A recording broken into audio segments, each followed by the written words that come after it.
Well, we're really excited to have you. Can you talk for a couple of minutes about the importance of the March for Life, why the March for Life matters, and why this issue ought to matter to all Americans? Well, it just, it is an extraordinarily important event. You think 46 years ago this month, a majority of the Supreme Court of the United States turned its back on the unalienable right to life. And here, nearly a half century later, generations of Americans have come together to say, no, we are going to put the sanctity of life back at the center of American law, and I believe in our lifetime we will accomplish that.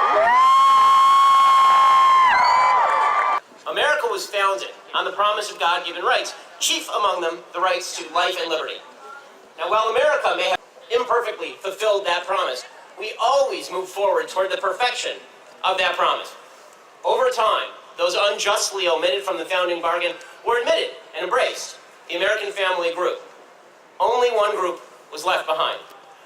That group had once been the most prized possession of a great and moral people, its children.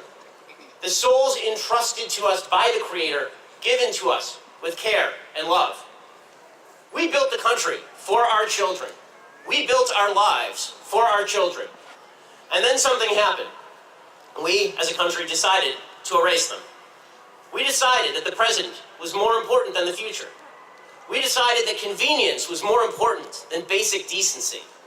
We decided that we could safely blot out millions of souls who could not protect themselves, still forever, voices that could not speak. We dehumanized the most human, the most innocent among us. We lied to ourselves. And then we built walls around that lie. We lied about the science. We falsified anti-scientific arguments about the origin of life. We pretended that human beings were not actually human beings.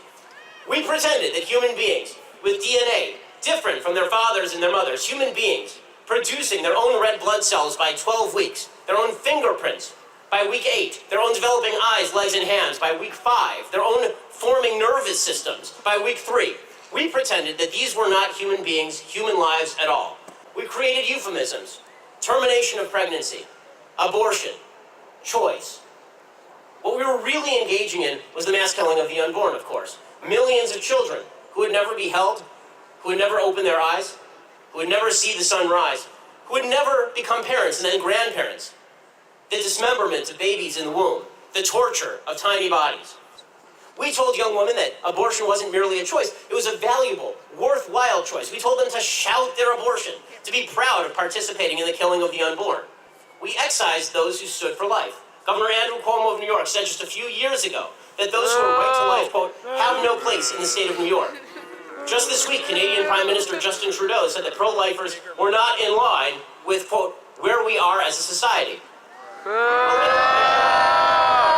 we today here are not in line with society. We do live in a time when the Democratic Party has embraced abortion as a sacrament. And by the way, a time when many in the Republican Party spent years pledging to defund Planned Parenthood and then didn't do it when they were given the power to do so. That's right. Exactly. We live in a time when pro-life nations around the world are loosening their own restrictions on the killing of the unborn. So perhaps we are out of line with the rest of society. To which I say, good.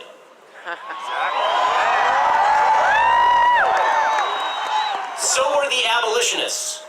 So were the civil rights marchers. So were the martyrs in Rome and the Jews in Egypt. Righteousness doesn't have to be popular. It just has to be righteous. The media will ignore us because they always do. They'll cover other marches, you know, the 5 people who show up tomorrow. They'll cover the marches they prefer politically. They bet that the tens of thousands of us who brave the cold every year to stand here with the souls of the future America will be forgotten. We will not be forgotten. Our children, slaughtered over the decades, remember, they look at us from above, and they know that they meant something, that they do mean something, so long as we keep them in our minds and in our hearts. Why are you pro-life? Because I believe that every human life starts at conception, and every human life is valuable and worth protecting. And I believe that my generation, me included, we are the ones who are going to protect those viable lives that don't have any protections, and we're going to be the voices for the voiceless. Thank you for your You're time. welcome. And people of all faiths and backgrounds to our nation's capital for the 46th annual March for Life. This is a movement founded on love and grounded in the nobility and dignity of every human life. We see the beauty in the human soul and the majesty of God's creation. We know that every life has meaning and that every life is worth protecting. Nothing in this whole wide world could ever take me from your hand. Even if I run away and I don't have the strength to make it back home, I know that you will guide me. 'Cause you were the one that picked me up and brushed me off and called me love. You showed me I am yours, and you are mine. Jesus, you are mine.